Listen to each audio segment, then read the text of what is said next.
Tumaas na naman po ang presyo ng itlog sa ilang pamilihan sa Metro Manila at probinsya, gayon din ang manok at ilang Noche Buena items. May hirit ding taas presyo manufacturers ng mga dilata.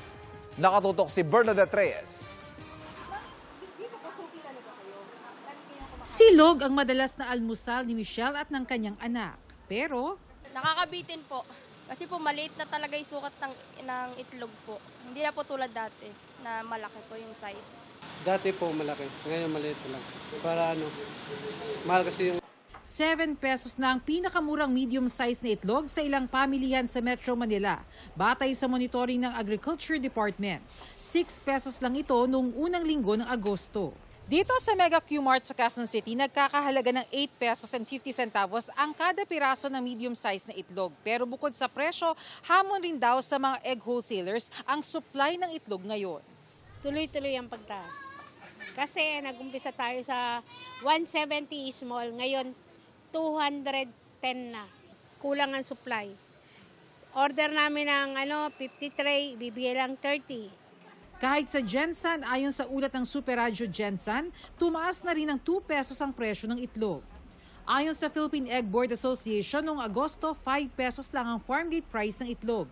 Ayon naman sa DA, talagang tumataas ang demand pero humahabol na rin ang supply.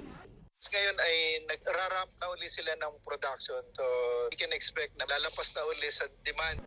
Ang presyo naman ng manok, doble na kahit nasa 85 hanggang 94 pesos lang ang farm gate price.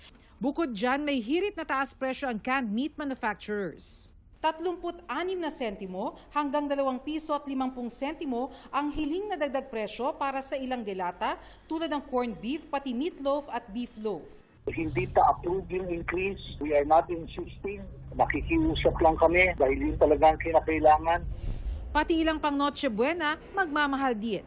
4 to 6 pesos na mas mataas ang presyo kumpara noong 2022 ng holiday ham, pear-shaped ham at American ham.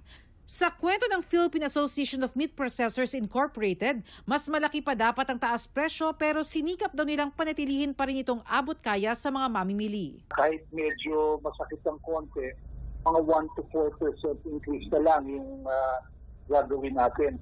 Maglalabas daw ng price guide ng DTI sa mga susunod na linggo. Para sa GMA Integrated News, Bernadette Reyes, nakatutok 24 oras.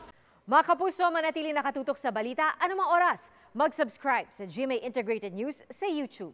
At sa mga kapuso abroad, samahan nyo kami sa GMA Pinoy TV at sa www.gmanews.tv.